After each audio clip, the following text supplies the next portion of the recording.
अस्सलाम वालेकुम रहमतुल्लाहि व बरकातुहू। बेटे, अगर हम लास्ट वीडियो अगर आपने देखा होगा नाइन्थ क्लास वालों ने, तो बेटे आपने लास्ट पे वहां पे प्लांट किंगडम जो है उसमें हमने कंप्लीट किया था। मींस कि हमने लास्ट पे किया था एंजियोस्पर्म्स कंप्लीट। ठीक है, तो आज का जो टॉपिक है इसका मतलब है लास्ट बार ही हमने सारा प्लांट किंगडम जो है वो कंप्लीट किया था। ठीक है, चले बेटे, अब आज का जो हमारा टॉपिक है वो है एनिमल किंगडम। दुनिया में 5 किंगडम्स हैं। ठीक है, सबसे पहले यह है किंगडम प्रोटिस्टा, किंगडम मोनीरा। ठीक है, मोनीरा पहले, ठीक है, दूसरा प्रोटिस्टा, फिर तीसरा फंगाई, चौथा है किंगडम प्लांटे, ठीक है, और लास्ट वाला है किंगडम एनिमिलिया। जब 5 किंगडम क्लासिफिकेशन फ्रेम किया गया था उस वक्त 5 ही किंगडम्स थी। और बेटे मैंने आपको बताया है ऑलरेडी कि kingdom Plantae and kingdom Animalia class 9th में आपको बड़े डिटेल के साथ इनको पढ़ना है। तो चलिए, हमने प्लांट किंगडम कंप्लीट किया था, तो आज का जो हमारा टॉपिक है बेटे वो है किंगडम एनिमिलिया। ठीक है, सबसे पहले मैं ये बात बताना चाहता हूं, आज का जो वीडियो लेक्चर होगा ये बड़ा लंबा चौड़ा लेक्चर है। बेटे देखिए, समझिए, इसमें मैं सबसे पहले डायरेक्टली एनिमल किंगडम उठाने वाला नहीं हूं, बल्कि कुछ बेसिक टर्म्स का इस्तेमाल करूंगा। लगभग 12 to 13 टर्म्स है, वो बड़ी इंपॉर्टेंट है और हर टर्म की तकरीबन मैं 3-3 4-4 एग्जांपल्स दूंगा। याद रहिए, अगर ये वाला लेक्चर आपको अच्छे से समझ आया, ठीक है, अगर समझ नहीं आया इस वीडियो को फिर से देखिए। अगर दोबारा भी आपको समझ नहीं आया, तीसरी बार भी देखने की कोशिश कीजिए, क्योंकि बेटे ये वाला अगर लेक्चर आपको मिस होता है, अगर ये आपको समझ नहीं आता है, समझिए मैं बता रहा हूं, दुनिया में जब तक आपकी जिंदगी है तब तक एनिमल किंगडम समझ आने वाला ही नहीं है। सवाल ही पैदा नहीं होता है, नहीं होता है सवाल पैदा, क्या आएगा ही नहीं समझ, क्योंकि ऐसी कुछ टर्म्स है। अब ये जो टर्म्स हैं असल में कैरेक्टरिस्टिक फीचर्स भी एनिमल किंगडम के हैं और ये बेसिक टर्म्स भी हैं, एंट्रेंस में बहुत बार पूछे भी गए हैं, और ये आपके पूरे एनिमल किंगडम को आसान बनाएगा। ठीक है, पूरे एनिमल किंगडम को आसान बनाएगा। जितने भी दुनिया में एनिमल्स हैं हमने उनके टाइप्स निकाले हैं। क्यों निकाले हैं? क्योंकि बेटे हम इसी बेसिक टर्म्स में, इन्हीं बेसिक टर्म्स में हम देखेंगे क्यों हमने एनिमल्स को अलग निकाला। इसलिए ये वीडियो लेक्चर आप मिस मत कीजिए। अगर समझ नहीं आया दोबारा देखिए, दोबारा नहीं समझ आया तीसरी बार देखिए, अगर फिर से समझ नहीं आया तो मेरा व्हाट्सएप नंबर है आपके पास, या यूट्यूब पे आप मैसेज कर सकते हैं बेटे, वहां पे मैं इंशाल्लाह आपको रिप्लाई देता हूं। ठीक है, चलिए स्टार्ट करते हैं बेटे। सबसे पहले जो टॉपिक है हमारा वह है एनिमल किंगडम। ठीक है, एनिमल किंगडम।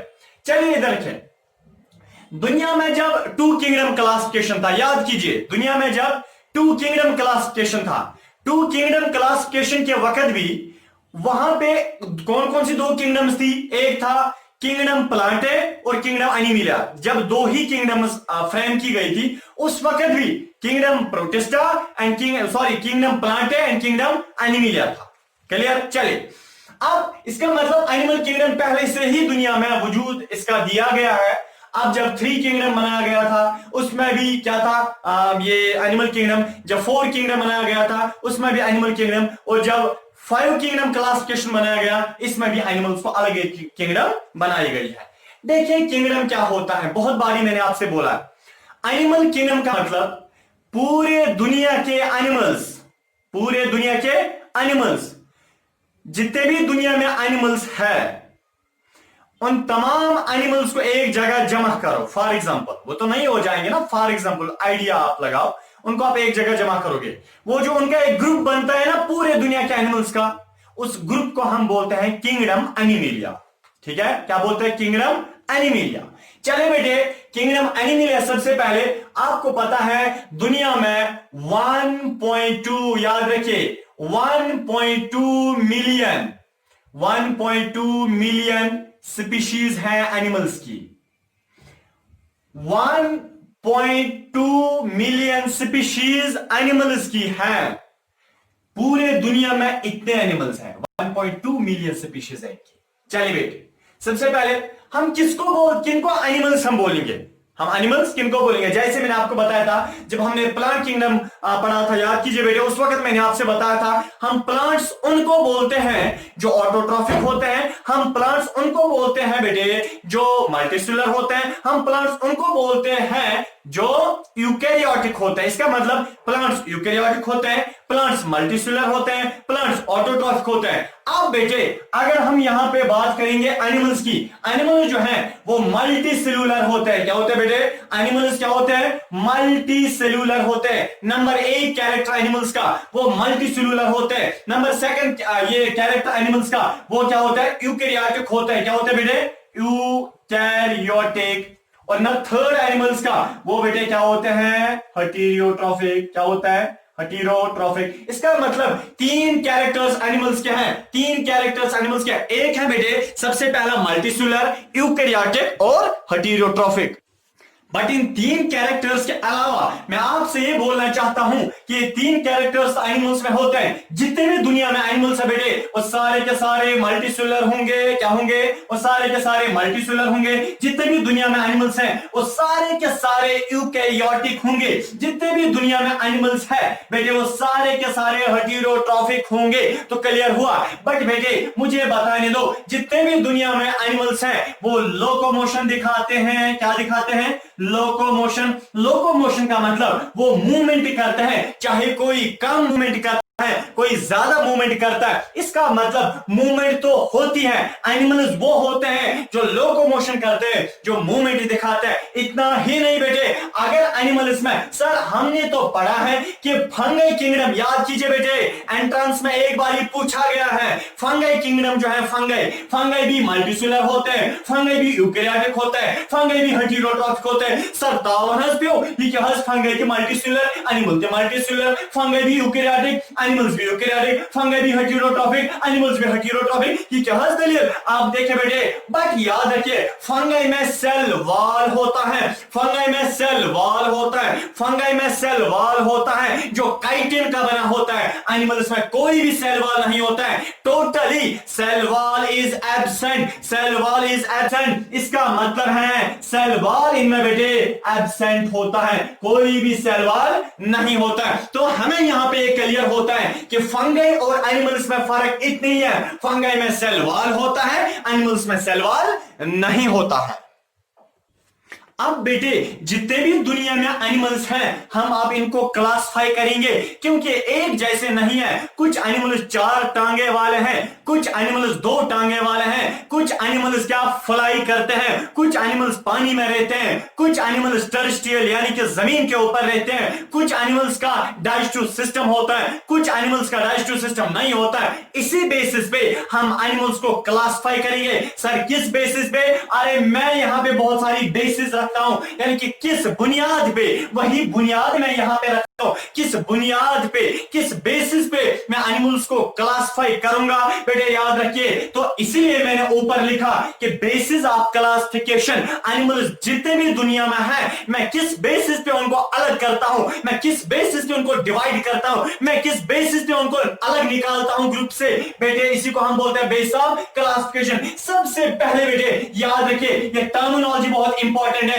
और ये बेसिस भी इसी में आएगा। मेरा मतलब है कि जो बेसिस है बेटे एनिमल्स को हम इस बेसिस पे डिवाइड करते हैं। सबसे पहले वाली जो बेस है बेटे वो है लेवल ऑफ ऑर्गेनाइजेशन। क्या है?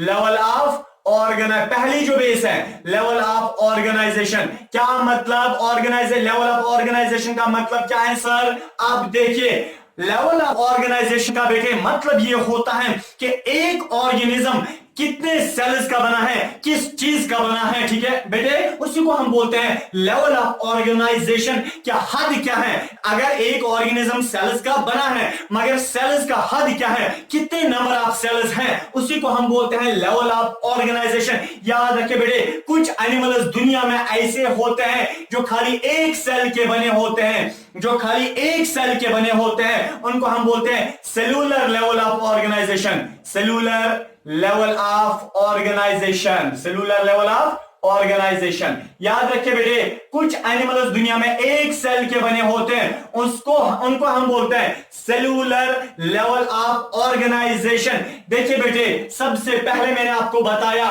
कि लेवल ऑफ ऑर्गेनाइजेशन ये एक बेस है, इस पे भी हम एनिमल्स को डिवाइड कर सकते हैं कि जो एनिमल जितनी सेल्स का बना है उसको हम अलग निकालेंगे, अगर कोई एक सेल का बना है उसको हम अलग निकालेंगे, अगर कोई बहुत सारी सेल्स का बना है उनको हम अलग निकालेंगे। ये भी एक बेस है ना। तो सबसे पहले जो मैंने उन एनिमल्स को अलग निकाला, क्या सेलुलर लेवल ऑफ ऑर्गेनाइजेशन वाले एनिमल्स, यानी कि वो वाले एनिमल्स जिनमें खाली एक सेल पाई जाती है, उसी को हम बोलते हैं सेलुलर लेवल ऑफ ऑर्गेनाइजेशन। और दूसरा जो है बेटे, उसको हम बोलते हैं टिश्यू लेवल ऑफ ऑर्गेनाइजेशन। क्या बोलते हैं? Tissue level of organisation.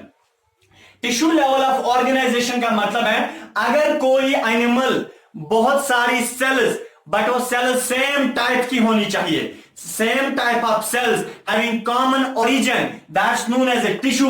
अगर बहुत सारी सेल्स सेम है आपस में, वो एक टिश्यू बनाते हैं। इसका मतलब कुछ एनिमल्स दुनिया में ऐसे हैं, फॉर एग्जाम्पल ये है कोई एनिमल, इसमें अगर बहुत सारी सेल्स हैं, हाँ अगर वो सेल्स एक जैसी हैं बेटे, तो इसको हम टिश्यू बोलते हैं। कुछ एनिमल्स टिश्यू के बने होते हैं, यानी कि बहुत सारी सेल्स के बने होते हैं मगर वो सेल्स सेम होती है, उसको हम बोलते हैं टिश्यू लेवल ऑफ ऑर्गेनाइजेशन। ठीक है बेटे, इस बेसिस पे जो टिश्यू और लेवल ऑफ ऑर्गेनाइजेशन वाले एनिमल्स हैं हम उनको अलग निकाल सकते हैं, और जो खाली सिंगल सेल के बने हैं हम उनको अलग निकाल सकते हैं। तीसरी देखिए बेटे, तीसरी यानी कि इसकी जो एग्जांपल है, हाँ ये भी एक बेस है, यानी कि organ level of organisation. Organ level of organisation क्या मतलब? अगर कोई ऑर्गेनिज्म, अगर कोई एनिमल ऑर्गन्स का बना है, ऑर्गन्स का मतलब देखिए, अगर किसी एनिमल में कोई ऑर्गन पाया जाता है, एक ऑर्गन है, फॉर एग्जाम्पल अगर ऑर्गन का मतलब जब बेटे एक सेल होती है, जब बहुत सारी सेल्स आपस में मिलती हैं वो एक टिश्यू बनाते हैं। क्या बनाता है? Tissue.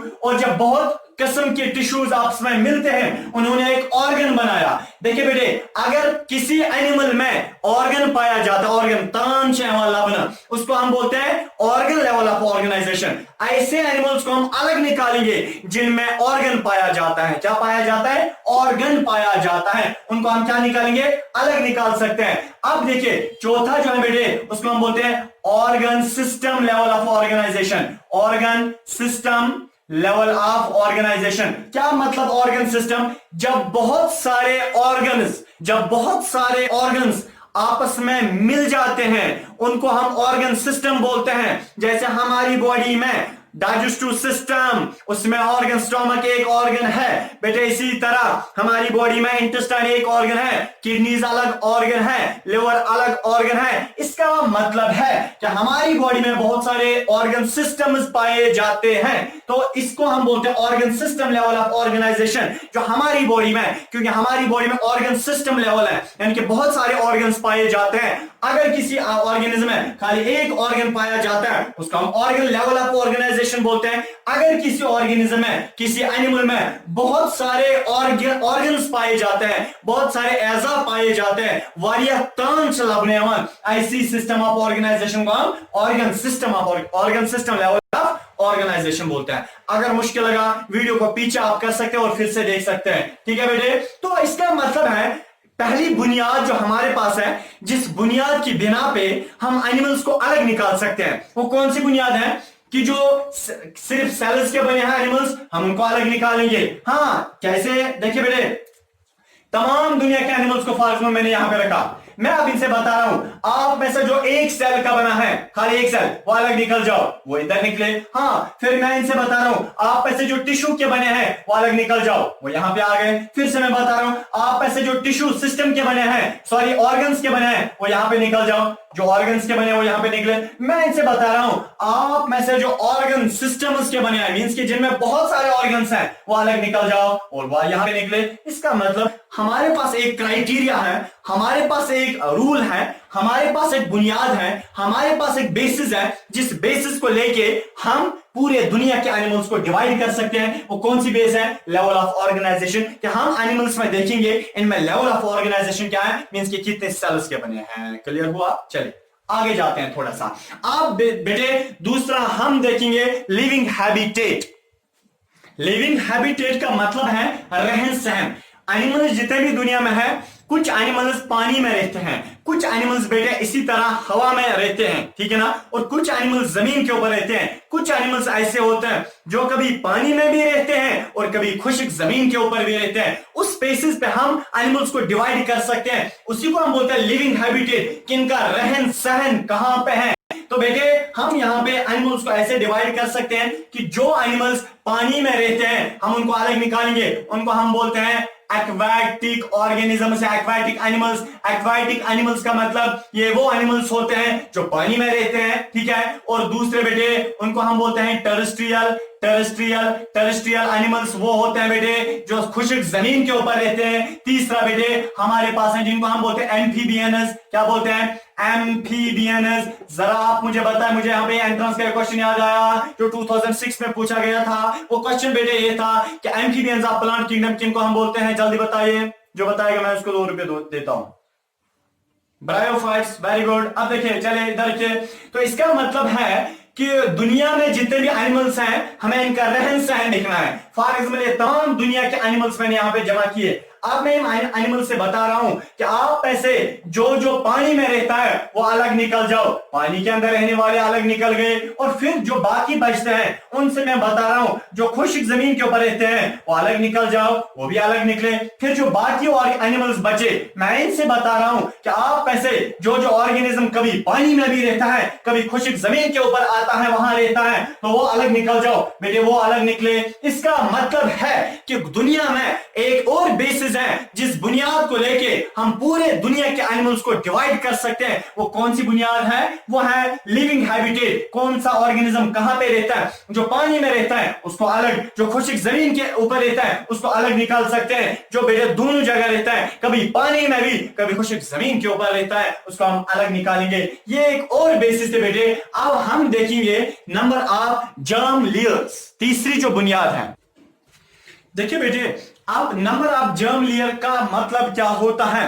Number of germ layer का मतलब ये होता है जब हम फॉर एग्जाम्पल बेटे यह है मां का पेट, इधर देखिए मां के पेट के अंदर दुनिया में जितने भी एनिमल्स है जब वो मां के पेट के अंदर होते हैं, याद रखिए दुनिया में जितने भी एनिमल्स हैं जब वो मां के पेट के अंदर होते हैं बेटे, और उस वक्त हम डायरेक्ट बच्चे नहीं बनते हैं, बल्कि जब हम मां के पेट के अंदर होते हैं, ठीक है, उस वक्त हम 3 लेयर्स के बने होते हैं। कुछ ऑर्गेनिज्म 2 लेयर्स के बने होते हैं, ठीक है ना। अब देखिए उन्हीं लेयर्स को हम बोलते हैं जर्म लेयर्स, ठीक है। मैं आपको ऐसे बता सकता हूं, ये है बेटे फीमेल सेक्स सेल और यहां से आई मेल सेक्स सेल, ठीक है। ये मेल सेक्स सेल और फीमेल सेक्स सेल आपस में मिल गए, क्या? या आपस में मिल गए। इधर के बेटे वहां पे क्या होता है? वहां पे लेयर्स बनते हैं। असल में वहां जायगोट, फिर मॉरूला, फिर ब्लास्टूला। अब देखिए फिर फर्दर क्या होता है? फिर बेटे फर्दर क्या बनता है? फिर लेयर्स वहां पे बनते हैं। क्या बनता है? लेयर्स बनते हैं, लेयर्स। आप देखिए कुछ एनिमल्स ऐसे होते हैं जिनको जो खाली 2 लेयर्स के बने होते हैं। कितने लेयर्स के? 2 लेयर्स के। इधर देखिए एक लेयर ऊपर से और एक लेयर अंदर से, ठीक है ना। कुछ एनिमल्स 2 लेयर्स के बने होते हैं, बट कुछ एनिमल्स जो है बेटे वो 3 लेयर्स के बने होते हैं। एक अंदर से, ठीक है ना, एक बेटे बीच में और एक क्या होती है? ऊपर से होती हैं। इसका मतलब है कुछ एनिमल जो है जब वो मां के पेट के अंदर होते हैं वो 2 लेयर्स के बने होते हैं और कुछ 3 लेयर्स के बने होते हैं। इन ही लेयर्स, चाहे 2 लेयर हैं या 3 लेयर हैं, इन ही लेयर्स को हम बोलते हैं जर्म लेयर्स। क्या बोलते हैं? Germ layers. तो जर्म लेयर्स वो वाली लेयर्स होती हैं जब हम मां के पेट के अंदर होते हैं, उस वक्त जिस चीज से हम डेवलप होते हैं उन्हीं लेयर्स को हम बोलते हैं उस वक्त जर्म लेयर्स। बेटे याद रखिए, हाँ दुनिया में बहुत सारे एनिमल्स हैं हमें पता है, पर कुछ सारे के सारे एनिमल्स जर्म लेयर से ही डेवलप होते हैं। सारे के सारे एनिमल्स जर्म लेयर से ही बनते हैं। कुछ एनिमल जो 2 लेयर से बनते हैं इनको हम बोलते हैं डिप्लोब्लास्टिक एनिमल्स। क्या बोलते हैं? Diploblastic animals. DIPLOBLASTIC, diploblastic animals. Diploblastic animals ये वो एनिमल्स होते हैं जब ये मां के पेट के अंदर थे और उस वक्त इनको 2 ही लेयर्स थी। जर्म लेयर्स कितनी थी?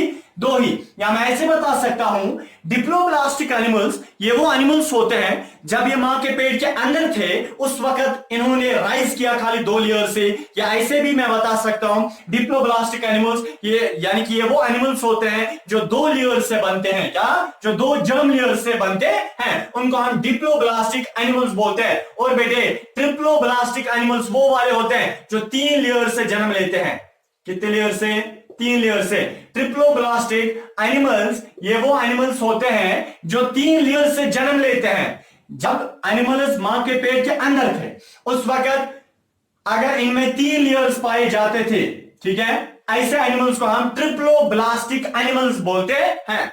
ठीक है बेटे, D for Diplo, D for दो, टी फॉर ट्रिप्लो, टी फॉर तीन। अब देखिए डिप्लो का मतलब दो लेयर, ट्रिप्लो का मतलब तीन लेयर से।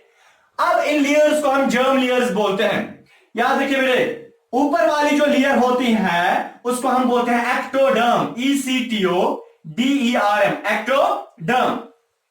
और बीच वाली लेयर को हम बोलते हैं मीजोडर्म। क्या बोलते हैं? MESODERM, mesoderm. अंदर वाली लेयर को हम बोलते हैं एंडोडर्म, ENDODERM, एंडोडर्म। ठीक है, ऐसे एक्टोडर्म, मीजोडर्म, एंडोडर्म। एक्टो का मतलब ऊपर वाली, M for meso, M for मस्बर्गियम। अब देखिए E for endo, E for एंड्रियम। अब देखिए तो बेटे तीन लेयर जो जर्म लेयर्स में होती है ना, ऊपर वाली को एक्टोडर्म, बीच वाली को मीजोडर्म, अंदर वाली को एंडोडर्म हम बोलते हैं। क्लियर हुआ बेटे? याद रखिए ये ट्रिप्लोब्लास्टिक में तीन लेयर्स होती हैं, एक्टोडर्म और मीजोडर्म और एंडोडर्म। बट अगर हम डिप्लोब्लास्टिक एनिमल्स की बात करेंगे इनमें दो ही लेयर्स होती हैं। बेटे याद रखिए एंट्रांस का ऑब्जेक्टिव है, जो डिप्लोब्लास्टिक एनिमल्स हैं इनमें तो दो ही लेयर्स होती हैं, एक्टोडर्म और कौन सी होती है अंदर वाली? आप देखिए अंदर वाली एंडोडर्म होती है, मीजोडर्म एब्सेंट होती है। एक्टोडर्म और एंडोडर्म, मीजोडर्म क्या होती है बेटे? एब्सेंट होती है। किनमें? डिप्लोब्लास्टिक एनिमल्स में मीजोडर्म लेयर एब्सेंट होती है, इसलिए हम उनको डिप्लोब्लास्टिक एनिमल्स बोलते हैं। तो बेटे इस बेसिस पे भी हम एनिमल्स को डिवाइड कर सकते हैं कि जो एनिमल, फॉर एग्जाम्पल ये तमाम एनिमल्स को मैंने जमा किया और इनसे मैं बता रहा हूं आप में से जो डिप्लोब्लास्टिक है वो अलग निकल जाओ, वो अलग निकले, और जो ट्रिप्लोब्लास्टिक है वो अलग निकल जाओ, वो अलग निकले। इसका मतलब है पूरे दुनिया के एनिमल्स को इस बेसिस पे भी मैं अलग निकाल सकता हूं, डिप्लोब्लास्टिक और ट्रिप्लोब्लास्टिक, यानी कि on the base of number of germ layers के बेस पे इस पे हम अलग निकाल सकते हैं एनिमल्स को। बेटे ये बहुत इंपॉर्टेंट है। आगे आपको जब हम एनिमल किंगडम स्टार्ट करेंगे, मेरा मतलब है जब हम एनिमल किंगडम्स के डिविजन्स पढ़ेंगे, सॉरी फाइलम्स पढ़ेंगे, फाइलम्स में तब मैं डायरेक्ट बताऊंगा आपको कि ये ऑर्गेनिज्म डिप्लोब्लास्टिक है, तब मैं समझाऊंगा नहीं कि ये डिप्लोब्लास्टिक क्या होता है। इसीलिए इस पे फोकस कीजिए। ये वाला लेक्चर समझ आया? समझे आपने एनिमल किंगडम अच्छे से समझ। हमारे पास बेटे एक और बेस है जिसपे हम एनिमल्स को डिवाइड कर सकते हैं, उसको हम बोलते हैं सीलूम या बॉडी कैविटी। याद रखिए। अब देखिए सबसे पहले हम सीलूम को समझेंगे, सीलूम क्या होता है या बॉडी कैविटी क्या होती है। अगर मैं फॉर एग्जाम्पल एक इंसान की बात करता हूं, देखिए बेटे, सॉरी एक मिनट आप रुक सकते हैं।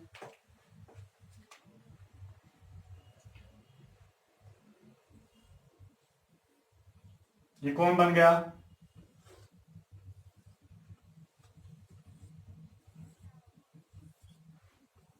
चाहे मेरी ड्राइंग ऐसी है, पिंकी बन गई, 8 याद करो डॉली।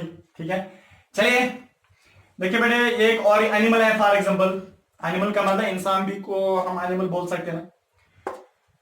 यह बीच में डाइजेस्टिव सिस्टम है, एक मिनट।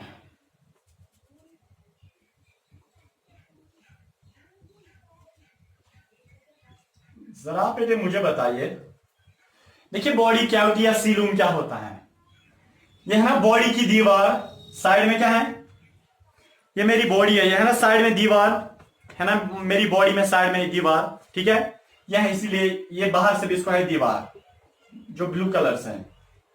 बॉडी की दीवार के अंदर अगर जगह पाई जाती है, ठीक है, याद रखिए बॉडी की दीवार है, ठीक, क्लियर, आराम से समझे। बॉडी की दीवार है, वॉल है, इस दीवार और बीच में जो डाइजेस्टिव सिस्टम है, ठीक है ना, डाइजेस्टिव सिस्टम डाइजेस्टिव सिस्टम और बॉडी के वॉल के बीच में अगर गैप है ना, यहां पे गैप आप देख सकते हैं, बॉडी के वॉल, बॉडी की दीवार और डाइजेस्टिव सिस्टम के बीच में अगर गैप है, यह है ना गैप, है ना गैप, समझ आ रहा है, दिखाई दे रहा है?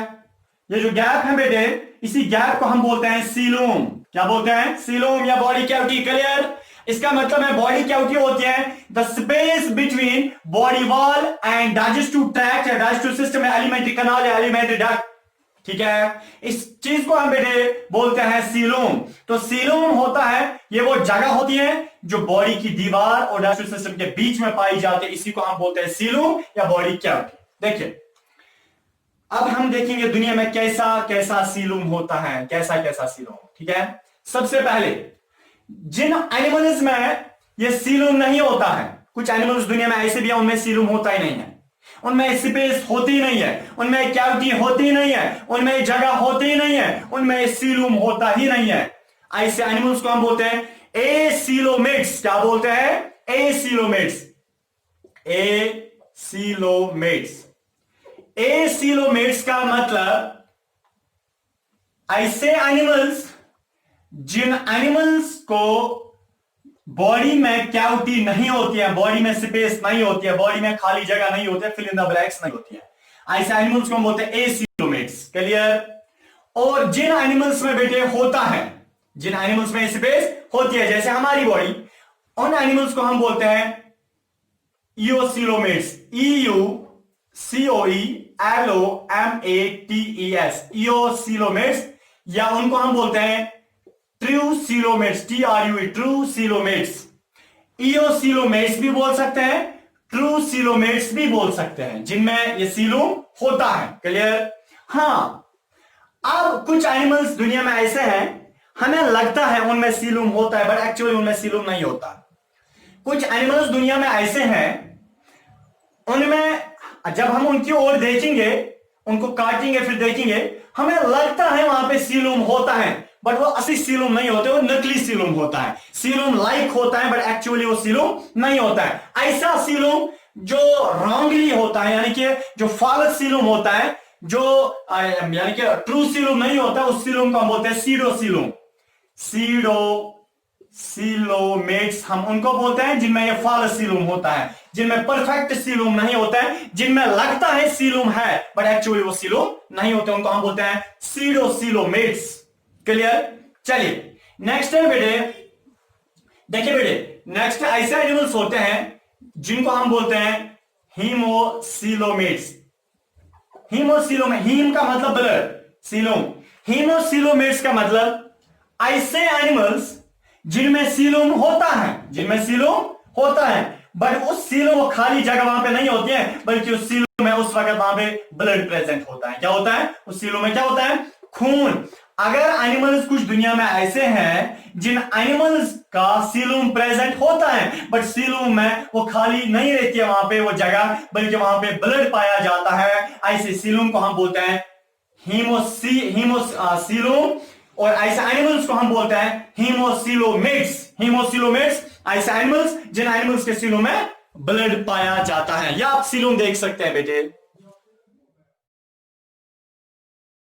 तो बेटे हमारे पास नेक्स्ट जो बेस है, जिस बेसिस को लेके हम तमाम दुनिया के एनिमल्स को डिवाइड कर सकते हैं, वो है रेस्पायरेशन, या हम बोल सकते हैं टाइप ऑफ रेस्पायरेशन। ठीक है ना? एक और बुनियाद है, एक और बेस है, जिस बेस को लेके हम तमाम दुनिया के एनिमल्स को डिवाइड कर सकते हैं। वो कौन सी है? वो है type of respiration. Type of respiration. देखिए बेटे, क्या मतलब, आपने इससे पहले क्लास 7th में शायद पढ़ा होगा, रेस्पायरेशन के दो टाइप्स हैं, aerobic respiration and anaerobic respiration. Aerobic respiration का मतलब होता है जब एक ऑर्गेनिज्म, जब एक लिविंग थिंग ऑक्सीजन को लेता है फिर रेस्पायरेशन करता है, ऐसी रेस्पायरेशन को हम एरोबिक रेस्पायरेशन बोलते हैं। और एनएरोबिक रेस्पायरेशन वो वाली रेस्पायरेशन होती है जिसमें एक ऑर्गेनिज्म ऑक्सीजन को नहीं लेता है फिर भी रेस्पायरेशन का प्रोसेस दिखाता है, ऐसी रेस्पिरेशन को हम एनाएरोबिक रेस्पिरेशन बोलते हैं। ठीक है बेटे, चलिए अब देखिए इधर जो बेटे रेस्पिरेशन है, इस बेसिस पे भी हम तमाम दुनिया के ऑर्गेनिजम्स को डिवाइड कर सकते हैं। क्या मतलब, देखिए सबसे पहली जो है यानी कि रेस्पिरेशन में बेस वो है बॉडी सरफेस रेस्पिरेशन। मैं समझाता हूं, बॉडी सरफेस रेस्पिरेशन। अगर मैं इससे पहले आपको यह बताऊं कि अगर हम इंसानों की बात करें, हम डायरेक्टली ऑक्सीजन कहां लेते हैं, नोस्ट्रिल से, फिर लंग्स में फाइनली, और एल्वियोलाई में तो कहां जाता है, पूरे ब्लड में जाता है। यह अलग किस्म की रेस्पिरेशन। बट दुनिया में कुछ ऑर्गेनिजम्स ऐसे होते हैं जैसे एमीबा है। देखिए बेटे एक ऑर्गेनिज्म है, वो एक सेल के बने हैं, ठीक है, और इनमें क्या होता है, इनमें कोई रेस्पिरेटरी सिस्टम स्पेशली नहीं होता है, बल्कि जो ऑक्सीजन बाहर होता है वो ऑक्सीजन को सीधे बॉडी की सरफेस से ही एब्जॉर्ब करते हैं। जो ऑक्सीजन बाहर होता है वो ऑर्गेनिज्म, वो एनिमल्स डायरेक्टली अपनी बॉडी की सरफेस से उस ऑक्सीजन को अंदर लेते हैं। फिर अंदर जो कार्बन डाइऑक्साइड बनता है, उस कार्बन डाइऑक्साइड को डायरेक्टली वो बॉडी की सरफेस से ही बाहर निकालते हैं। ठीक है, ऐसी रेस्पिरेशन जिसमें बॉडी पूरी इन्वॉल्व हो जाएगी, ऐसी रेस्पिरेशन जिसमें ऑक्सीजन को बॉडी की सरफेस से अंदर लिया जाता है, ऐसी रेस्पिरेशन को हम बोलते हैं body surface respiration. By the process of diffusion body surface respiration होती है।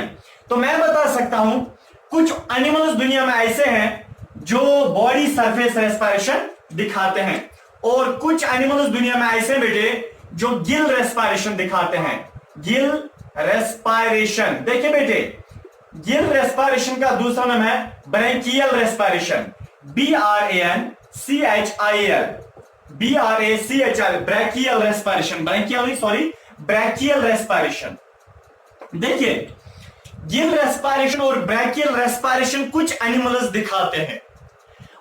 कुछ एनिमल्स दुनिया में ऐसे हैं जैसे पाइसिस, पाइसिस का मतलब जो मछलियां होती हैं, उनमें बेटे रेस्पिरेटरी सिस्टम नहीं होता है, बल्कि उनमें गिल्स होती हैं। फॉर एग्जांपल अगर मैं एक मछली बनाऊं बेटे, इधर रखिए, एक मछली में आपने यहां पे देखा होगा, उसको नेक रीजन में बेटे यहां पे ऐसा कुछ होता है, वो एक सिस्टम होता है, उनको हम गिल्स बोलते हैं। एक एनिमल जब ऑक्सीजन गिल्स से अंदर लेता है, कार्बन डाइऑक्साइड भी गिल्स से ही वापस छोड़ता है, ऐसी रेस्पिरेशन को हम बोलते हैं गिल रेस्पिरेशन या ब्रैंकियल रेस्पिरेशन। क्लियर हुआ बेटे? इसका मतलब कुछ एनिमल्स दुनिया में गिल रेस्पिरेशन दिखाते हैं। ठीक है, चलिए तीसरी जो यानी कि रेस्पिरेशन का टाइप है, कुछ एनिमल जो दिखाते हैं वहां बेटे क्यूटेनियस रेस्पिरेशन, क्यूटेनियस रेस्पिरेशन। देखिए जैसे अर्थवॉर्म है, क्यूटेनियस, क्यूटस, क्यूटस का मतलब है बेटे स्किन। अगर फॉर एग्जाम्पल एक एनिमल है जैसे अर्थवॉर्म है बेटे, आपको पता है इसमें कोई रेस्पिरेटरी सिस्टम स्पेशली नहीं होता है, बल्कि क्या ये करता है कि जो बाहर ऑक्सीजन होता है, इसकी ये देखिए बेटे, ये है इस अर्थवॉर्म, या मैं बता सकता हूं एक एनिमल की बॉडी, ऊपर से इसको स्किन, बाहर से ऑक्सीजन है। एक एनिमल जब डायरेक्टली ऑक्सीजन स्किन से अंदर लेता है, कहां से, स्किन से अंदर लेता है, जब डायरेक्टली लेता है ऐसी रेस्पिरेशन को हम बोलते हैं क्यूटेनियस रेस्पिरेशन। क्या बोलते हैं? Cutaneous respiration. ये वो रेस्पिरेशन होती है जो एक एनिमल जब डायरेक्टली स्किन से रेस्पिरेशन करता है, स्किन से ऑक्सीजन अंदर लेता है, ऐसी रेस्पिरेशन को हम बोलते हैं बेटे क्यूटेनियस रेस्पिरेशन। क्लियर हुआ? चलिए, इसका मतलब कुछ एनिमल दुनिया में ऐसे हैं जो क्यूटेनियस रेस्पिरेशन दिखाते हैं। ठीक है बेटे, चलिए अब है ट्रैकियल रेस्पिरेशन। ट्रैकियल रेस्पिरेशन, देखिए ट्रैकियल रेस्पिरेशन का क्या मतलब? ट्रैकियल रेस्पिरेशन का मतलब ट्रैकिया, असल में वो ट्रकीड होता है। देखिए जैसे बेटे बटरफ्लाई है, ग्रास होपर है, देखिए वो क्या करते हैं, बटरफ्लाई या ग्रास होपर जो है बेटे इधर के, उनमें वो आगे वो ऐसे कुछ होते हैं, वो रॉड लाइक स्ट्रक्चर, ठीक है ना, उनको हम ट्रैके बोलते हैं। क्या बोलते हैं? ट्रैके। ऑक्सीजन सीधे वो ट्रैके से अंदर लेते हैं। कहां से लेते हैं? सीधे ट्रैके से वो अंदर ऑक्सीजन लेते हैं। तो बॉडी में ऑक्सीजन जाता है, बट कहां से? इन ट्रैके से। जो इसके आगे जो होते हैं ना वो रॉड लाइक स्ट्रक्चर, उनको हम ट्रैके बोलते हैं। उन ट्रैके से जब ये ऑक्सीजन अंदर लेता है तो ऐसी रेस्पिरेशन को हम बेटे बोलते हैं ट्रैकियल रेस्पिरेशन। अब देखिए, अब एक और रेस्पिरेशन है, उसको हम बोलते हैं anaerobic respiration. Anaerobic respiration, anaerobic respiration में क्या होता है? एक ऑर्गेनिज्म ऑक्सीजन लेता ही नहीं है। जब एक एनिमल ऑक्सीजन नहीं लेगा मगर फिर भी रेस्पिरेशन करेगा, ऐसी रेस्पिरेशन को हम एनएरोबिक रेस्पिरेशन बोलते हैं। इसका मतलब है हमारे पास ये भी एक बेस है। टाइप ऑफ रेस्पिरेशन की बेस पे भी हम तमाम दुनिया के एनिमल्स को बांट सकते हैं। कैसे? हम एनिमल से बोलेंगे तमाम दुनिया के एनिमल्स यहां पे जमा हो जाओ, फॉर एग्जाम्पल यहां पे जमा हो गए। अब हम बताएंगे उनसे, आप में से जो जो ऑर्गेनिज्म बॉडी सरफेस रेस्पिरेशन दिखाता है वो अलग निकल जाओ, वो अलग निकल जाएंगे जो बॉडी सरफेस रेस्पिरेशन दिखाते हैं।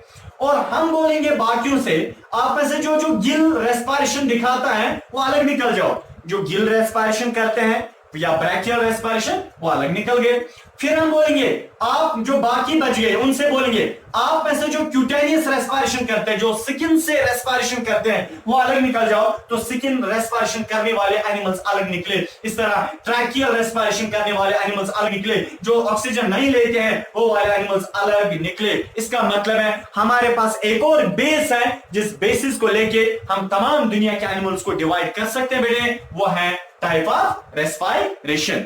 इसके बाद हमारे पास एक और बेस है और वो है एक्सक्रीटरी प्रोडक्ट्स। ठीक है, इसका मतलब है हमारे पास अब एक और बेस है बेटे, एक्सक्रीटरी प्रोडक्ट वाला बेस। इस पे भी हम तमाम दुनिया के एनिमल्स को डिवाइड कर सकते हैं। कैसे? देखिए, एक्सक्रीटरी प्रोडक्ट सबसे पहले हम देखेंगे कौन सा एनिमल कौन सा पेशाब करता है, कौन सा एनिमल कौन सा एक्सक्रीटरी प्रोडक्ट बाहर निकालता है। सबसे पहले कुछ एनिमल्स दुनिया में ऐसे हैं जिनको हम बेटे अमोनोटिलिक बोलते हैं। AMMONOTELIC,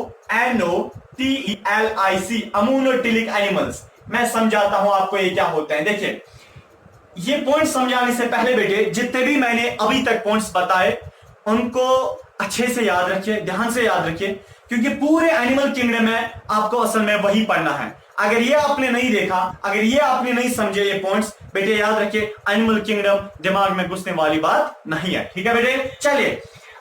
अमोनोटिलिक एनिमल्स वो वाले एनिमल्स होते हैं जो पेशाब करते हैं,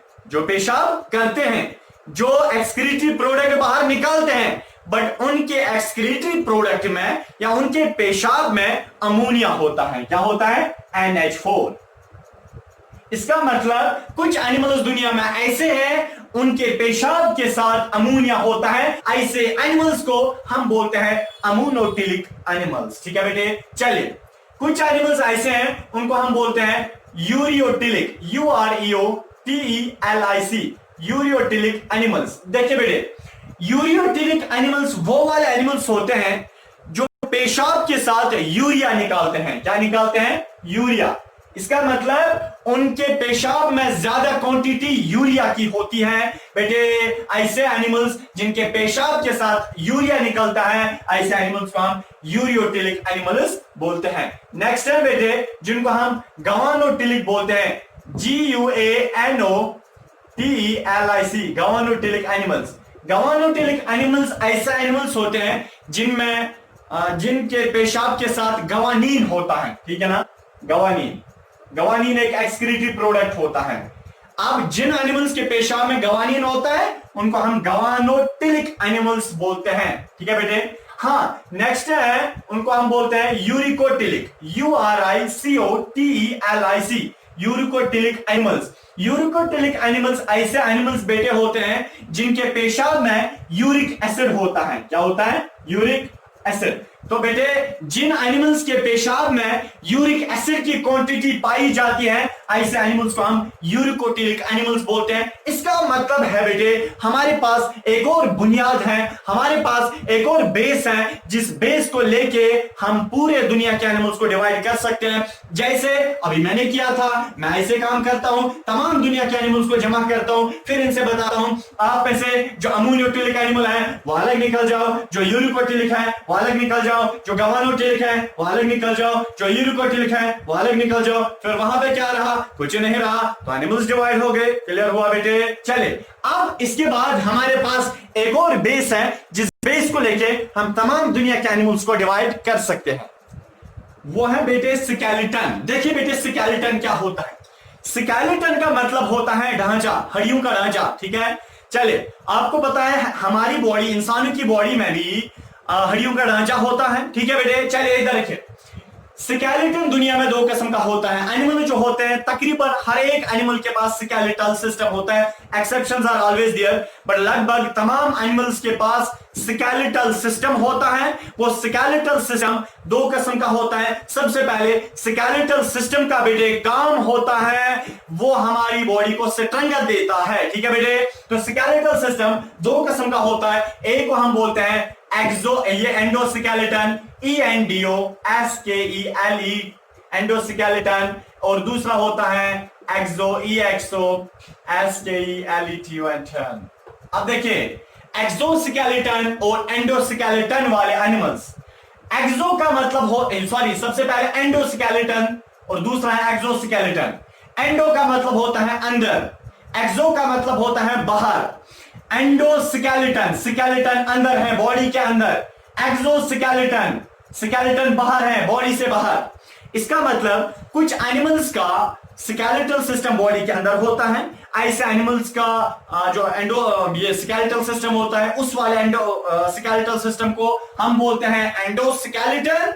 और जैसे हमारी बॉडी में बेटे स्केलेटल सिस्टम कहां पे है? क्या आपको नजर आ रहा है? नहीं आ रहा है ना? तो हमारी बॉडी के अंदर हड्डियों का ढांचा होता है जो हमें सपोर्ट देता है। जो जब भी बॉडी के अंदर स्केलेटल सिस्टम होता है, ऐसे स्केलेटल सिस्टम को हम एंडोस्केलेटन सिस्टम बोलते हैं। और अगर बॉडी के बाहर है स्केलेटल सिस्टम, जैसे बेटे आपने टर्टाइज देखा है ना, टर्टाइज जो है उसके प्रॉन्स देखे हैं, ठीक है ना, उनके बॉडी के बाहर होता है। ठीक है ना, जैसे ये टर्टाइज है उसकी बॉडी के ऊपर वो शल होती है, वो शल जो है बेटे वो स्केलेटल सिस्टम होता है बट वो बॉडी से बाहर होता है। ठीक है, तो वो भी सपोर्ट उसको देता है बट बॉडी से बाहर वो प्रेजेंट होता है। ऐसे स्केलेटल सिस्टम को हम एक्सोस्केलेटल सिस्टम बोलते हैं।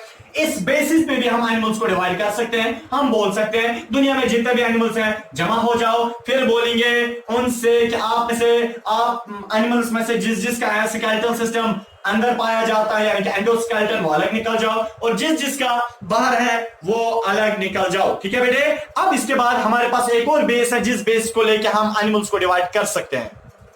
वो है बेटे डाइजेस्टिव ट्रैक्ट। देखिए बेटे डाइजेस्टिव ट्रैक्ट क्या होता है? डाइजेस्टिव सिस्टम पढ़ा है। डाइजेस्टिव सिस्टम बेटे यानी कि माउथ आता है, फूड पाइप आता है, स्टोमक आता है, इंटेस्टाइन आता है, रेक्टम आता है, एनस आता है। ठीक है, बहरहाल यहाँ डाइजेस्टिव सिस्टम के पार्ट्स बेटे याद रखिए। आपको पता है डाइजेस्टिव सिस्टम दो किस्म का होता है। एक को हम बोलते हैं, मैं यहां पे लिखता हूं, एक को हम बोलते हैं complete digestive system, COMPLET, complete digestive system.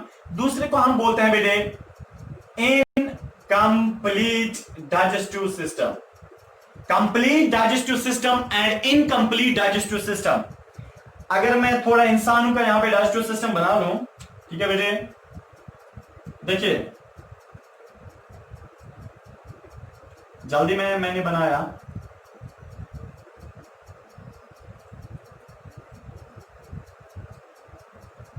देखिए बेटे बुरी नजर वाला तेरा मुंह काला, जो बुरी नजर देगा उसका मुंह काला हो जाएगा। ठीक है बेटे, आप देखिए, अल्लाह बचाए। इधर अब यह है इंसान का डाइजेस्टिव सिस्टम। क्या ये कंप्लीट है इनकम्प्लीट है? मतलब पता है, देखिए कंप्लीट डाइजेस्टिव सिस्टम हम किसको बोलते हैं? कंप्लीट डाइजेस्टिव सिस्टम वो वाला डाइजेस्टिव सिस्टम कहलाता है जिस डाइजेस्टिव सिस्टम में खाने के लिए, यानी कि खाने के लिए अलग से ओपनिंग हो, है ना, खाने के लिए अलग सी ओपनिंग हो और पेशाब करने के लिए अलग सी ओपनिंग हो, ऐसे डाइजेस्टिव सिस्टम को हम बोलते हैं कंप्लीट डाइजेस्टिव सिस्टम।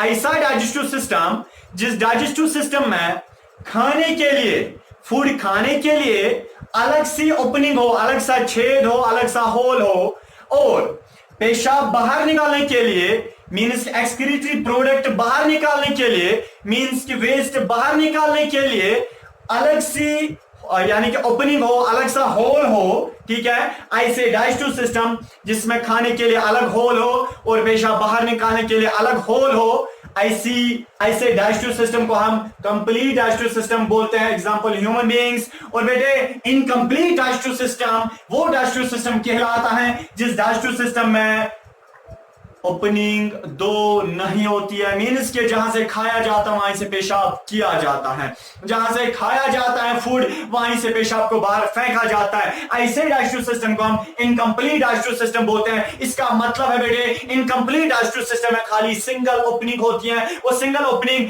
ड्यूअल काम करती है, वहां से खाया भी जाता है और वहां से पेशाब किया भी जाता है। इसके बाद हमारे पास एक और बेस है बेटे, उसको हम बोलते हैं प्रोसेस ऑफ डाइजेशन। ये भी एक बेस है बेटे, इधर रखिए। इस पे भी हम तमाम दुनिया के एनिमल्स को डिवाइड कर सकते हैं और ये बहुत इंपॉर्टेंट पॉइंट भी है जो इस चैप्टर में, इस एनिमल किंगडम में बहुत काम आएगा बेटे। देखिए प्रोसेस ऑफ डाइजेशन दो किस्म का होता है। एक को हम बोलते हैं इंट्रासेलुलर डाइजेशन, ठीक है, समझ आ रहा है, दिखाई दे रहा है। दूसरा होता है एक्स्ट्रासेलुलर डाइजेशन। देखिए बेटे intracellular digestion and extracellular digestion बहुत इंपॉर्टेंट है। इंट्रा मीन्स विद इन, अंदर से अंदर। इंट्रासेलुलर सेल के अंदर जब डाइजेशन होती है, जब सेल के अंदर डाइजेशन होती है फूड की, ऐसी डाइजेशन को हम इंट्रासेलुलर डाइजेशन बोलते हैं। मैं एग्जांपल देता हूं। एक्स्ट्रा सेलुलर डाइजेशन का मतलब जब डाइजेशन एक्स्ट्रा मीन्स बाहर, सेलुलर भी सेल, जब फूड की डाइजेशन सेल के बाहर हो जाती है, ऐसी डाइजेशन को हम बोलते हैं extra cellular digestion.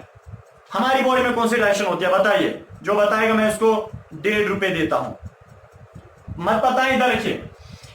Intracellular digestion और एक्स्ट्रा सेलुलर डाइजेशन बेटे ये दो किस्म की डाइजेशन होती है। देखिए इंट्रासेलुलर में क्या होता है, अगर एक सेल है, फूड कहीं से आता है और सेल के अंदर जाता है, फिर वहीं पे इसको डाइजेस्ट किया जाता है। डाइजेस्ट का मतलब इसकी एनर्जी सेल के अंदर जब निकाली जाती है, ऐसी डाइजेशन को हम इंट्रासेलुलर डाइजेशन बोलते हैं। विद इन सेल के अंदर जब डाइजेशन होती है। एक्स्ट्रा सेलुलर डाइजेशन का मतलब देखिए बेटे, जैसे हमारी बॉडी में, एक मिनट मैं आपको एग्जांपल देता हूं। देखिए हमारी बॉडी में एक्स्ट्रा सेलुलर होती है। 1.5 रुपए किसने कमाया? देखिए बेटे हमारे फॉर एग्जाम्पल इंटेस्टाइन है, ये अंदरम कशर पर, इधर रखिए इंटेस्टाइन। फूड आया यहां, ठीक है ना, अरे यहां पे मत सेल्स है, सेल्स तो इंटेस्टाइन दीवार, इंटेस्टाइन वॉल के पास में होती है। इंटेस्टाइन वॉल जो है वो सेल्स की बनी होती है। बट जब फूड आया बेटे, वो सेल्स के बाहर है ना, सेल्स यहां से है ना इंटेस्टाइन की दीवार में, सेल्स इंटेस्टाइन की दीवार में है, फूड बीच में है, ठीक है, यानी कि सेल से बाहर है। और फूड की डाइजेशन हमारी बॉडी में यहां इंटेस्टाइन ल्यूमन में यहां पे होती है, सेल से बाहर होती है, ठीक है ना, डाइजेशन यहां पे होती है। फिर जब फूड डाइजेस्ट होता है, फिर उसके बाद वो सेल के अंदर जाता है। इसका मतलब सेल के अंदर डाइजेशन कुछ एनिमल्स में नहीं होती है, बल्कि सेल के बाहर। सेल्स यहां पे थी ना, सेल्स यहां, बट डाइजेशन कहां पे हो गई? सेल के बाहर। ऐसी डाइजेशन को हम बोलते हैं एक्स्ट्रा सेलुलर डाइजेशन, जो हमारी बॉडी में होती है जब सेल के बाहर डाइजेशन होती है। इसके बाद हमारे पास एक और बेस है जिसको लेके हम पूरे एनिमल्स को डिवाइड कर सकते हैं। जब मैं फिर बेटे एनिमल किंगडम पढ़ाऊंगा ना, उस वक्त मैं आपको सीधे बताऊंगा ये एनिमल है, इसमें एक्स्ट्रा सेलुलर डाइजेशन, उसमें मैं नहीं समझाऊंगा एक्स्ट्रा सेलुलर क्या होता है, इंट्रा सेलुलर क्या होता है। इसलिए इस जो ये वाला लेक्चर है बेटे, इस पे बहुत ज्यादा फोकस कीजिए। एक बार वीडियो समझ नहीं आया दोबारा देखिए, दोबारा नहीं समझ आया तीसरी बार देखिए, नहीं आया समझ बार बार देखिए, नहीं आया समझ मैं क्या करूं, फोन करना, ठीक है। चलिए इधर रखिए। रिगार्डिंग दियर रिप्रोडक्शन, तमाम दुनिया के एनिमल जो है बेटे, इधर रखिए, इससे पहले जो हमने पढ़ा था डाइजेशन वाला, क्या उस बेसिस पे भी हम एनिमल्स को डिवाइड कर सकते हैं ना, कि जो एनिमल क्या करता है बेटे, जो एनिमल एक्स्ट्रा सेलुलर डाइजेशन वो अलग निकल जाओ, जो इंट्रा सेलुलर डाइजेशन वो अलग निकल जाओ, ठीक है बेटे, उस बेस पे भी। चलिए रिगार्डिंग द रिप्रोडक्शन, रिप्रोडक्शन अगर हम एनिमल्स में देखेंगे, देखिए वो कितने किस्म की होती हैं। कुछ एनिमल जो है बेटे वो डायरेक्ट अंडे देते हैं, ओवी पैरस हम उनको बोलते हैं, ओवी पैरस, क्लास 8 में पढ़ा है। ओवी पैरस एनिमल्स कौन से होते हैं, ओवी पैरस एनिमल्स याद कीजिए, चैप्टर रिप्रोडक्शन है, पेज नंबर 37 से स्टार्ट होता है, देख लेना बेटे। ओवी पैरस एनिमल्स, ओवी मतलब एग, ओवा, ओवी पैरस, पैरस मीन्स देने वाले, एनिमल्स मीन्स जानवर, ऐसे जानवर, ऐसे एनिमल्स जो बच्चा डायरेक्ट में नहीं देते हैं, बल्कि वो क्या देते हैं, वो अंडे देते हैं, अंडों से फिर वो बच्चा निकालते हैं, जैसे मुर्गी, ठीक है। चलिए इधर के, तो ओविपेरस एनिमल्स ऐसे एनिमल्स होते हैं जो डायरेक्ट पहले अंडा देते हैं, उसके बाद उन अंडों से वो बच्चा निकालते हैं, जैसे सांप है, ठीक है ना।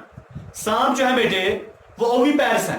जैसे बेटे क्या नाम है उसका, हैन, मुर्गी, वो अंडे देती है पहले, उसके बाद वो क्या करती है, बच्चे उसे निकालते हैं। ऐसे एनिमल जो पहले अंडे देते हैं उसके बाद उनसे बच्चे निकालते हैं, ऐसे एनिमल्स को हम ओविपेरस एनिमल्स बोलते हैं। और दूसरा होता है जो डायरेक्ट बच्चे देते हैं, उनको हम विविपेरस बोलते हैं, विविपेरस एनिमल्स, ठीक है बेटे। हम सारे इंसान विविपेरस हैं, विविपेरस, ठीक है बेटे। विविपेरस का मतलब जो बच्चे देते हैं और वही बच्चे फिर एडल्ट्स बन जाते हैं, इसका मतलब विविपेरस एनिमल्स ऐसे एनिमल जो पहले क्या देते हैं, डायरेक्ट बच्चे देते हैं। ओविपेरस क्या देते हैं, अंडे देते हैं। अब बेटे यहां पे मसला है फर्टिलाइजेशन का। देखिए फर्टिलाइजेशन क्या होता है, फर्टिलाइजेशन का मतलब है मेल और फीमेल सेक्स सेल का आपस में मिलना। क्लास 8 में आपने बेटे पढ़ा होगा, मेल और फीमेल सेक्स सेल जब आपस में मिलती है उसको हम फर्टिलाइजेशन बोलते हैं। आप देखिए बेटे फर्टिलाइजेशन इंसान एनिमल्स में दो किस्म का होता है, एक को हम बोलते हैं इंटरनल फर्टिलाइजेशन, मैं समझाता हूं, इंटरनल फर्टिलाइजेशन, इंटरनल फर्टिलाइजेशन, और दूसरा होता है एक्सटर्नल फर्टिलाइजेशन, एक्सटर्नल, अरे मैंने क्या लिखा, इंटरनल फर्टिलाइजेशन और एक्सटर्नल फर्टिलाइजेशन। देखिए बेटे इंटरनल का मतलब अंदर से एंड एक्सटर्नल का मतलब बाहर से। देखिए बेटे क्या होता है, अगर मेल और फीमेल सेक्स सेल फीमेल की बॉडी के अंदर मिलते हैं, अगर मेल और फीमेल सेक्स सेल फीमेल की बॉडी के अंदर मिलते हैं, ऐसी फर्टिलाइजेशन को हम बोलते हैं इंटरनल फर्टिलाइजेशन। ये बॉडी के अंदर हो गई फर्टिलाइजेशन, इस वाली फर्टिलाइजेशन को इंटरनल फर्टिलाइजेशन। इंसानों में कौन सी होती है, इंटरनल फर्टिलाइजेशन। और एक्सटर्नल फर्टिलाइजेशन का मतलब जब मेल और फीमेल सेक्स सेल आपस में बॉडी से बाहर मिलते हैं, बॉडी के बाहर मिलते हैं। जैसे बेटे मैं आपको एग्जांपल देता हूं, आपको पता है मछलियां कैसे रिप्रोडक्शन करती हैं, यह है पानी, मछली का जीवन पानी है। अब देखिए अब हम क्या करेंगे बेटे, यह है फॉर एग्जांपल मेल मछली, ठीक है ना, एम मेल मछली, ठीक है, यह है FM, ठीक है ना, फीमेल मछली। आपको पता है फीमेल मछली क्या देती है बेटे, वो एग देती है, वो पानी में रहता है वो एग, ठीक है ना। फीमेल मछली ने एग दिया, वो कहां पे रहा, पानी में। और मेल मछली ने अपना क्या दिया, male gamete, male sex cell, वो भी कहां गया, पानी में। अब जरा आप मुझे बताइए, मेल और फीमेल सेक्स सेल आपस में मिलेंगे ना, क्या ये किसी बॉडी के अंदर मिल गए, किसी एनिमल के अंदर मिल गए, इस फीमेल मछली के अंदर मिल गए, नहीं मिल गए ना, तो कहां मिल गए, बॉडी से बाहर मिल गए। जब मेल और फीमेल सेक्स सेल बॉडी से बाहर मिलते हैं, ऐसी फर्टिलाइजेशन को हम एक्सटर्नल फर्टिलाइजेशन बोलते हैं। तो मैंने क्या खाया, तो सीधे बोला ना, एक्सटर्नल फर्टिलाइजेशन होता है ऐसी फर्टिलाइजेशन जब फीमेल और मेल सेक्स आपस में बॉडी से बाहर मिलते हैं, इसको हम एक्सटर्नल फर्टिलाइजेशन बोलते हैं। और इंटरनल फर्टिलाइजेशन का मतलब जब बॉडी के अंदर मेल और फीमेल सेक्स आपस में मिलते हैं।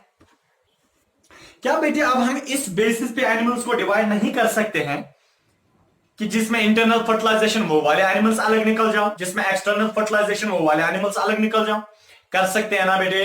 अब देखिए इधर अब नेक्स्ट हमारे पास पॉइंट है, जिस बेसिस को लेके, जिस पॉइंट को लेके हम तमाम दुनिया के एनिमल्स को डिवाइड कर सकते हैं। और ये बड़ा इंपॉर्टेंट है, बड़ा इंपॉर्टेंट प्लस है बेटे, इस पे फोकस कीजिए। देखिए, प्रेजेंस ऑफ नोटोकॉर्ड। आपको पता है ये नोटोकॉर्ड होता क्या है? समझे बेटे। फॉर एग्जांपल, यह है मां का पेट, किसी भी एनिमल की मां का पेट, ठीक है। और जब कोई भी एनिमल जब मां के पेट के अंदर होता है, फॉर एग्जांपल बेटे, यह है कोई एनिमल मां के पेट के अंदर, ये मैं ग्रीन कलर से दिखाता हूं, कोई एनिमल मां के पेट के अंदर है, ठीक है। और फॉर एग्जांपल यह है उसका फ्रंट वाला साइज, चलिए इसका हेड है, ठीक है ना, इसकी ये टांग है, यह हेड, यह है फ्रंट साइड, यह है बैक साइड। बैक साइड को हम क्या बोलते हैं? Dorsal side. क्या बोलते हैं? Dorsal side. फ्रंट को हम बोलते हैं, ये फ्रंट साइड है, और पीछे वाली साइड को हम क्या बोलते हैं? डोर्सल साइड या बैक साइड। देखिए, जब भी कोई भी एनिमल मां के पेट के अंदर होता है, उस वक्त हमारे बैक साइड से, हमारे डोर्सल साइड से एक रॉड, एक टफ स्ट्रक्चर होता है, एक रॉड जैसी होती है। यह है बेटे, क्या होती है? एक रॉड जैसी होती है। जब भी कोई भी एनिमल अपनी मां के शरीर में होता है, अपनी मां के पेट के अंदर होता है, उस वक्त एक एनिमल की डोर्सल साइड में पाया जाता है एक रॉड लाइक स्ट्रक्चर या एक टफ स्ट्रक्चर, एक रॉड स्ट्रक्चर पाया जाता है बेटे। ऐसे स्ट्रक्चर को हम बोलते हैं नोटोकॉर्ड।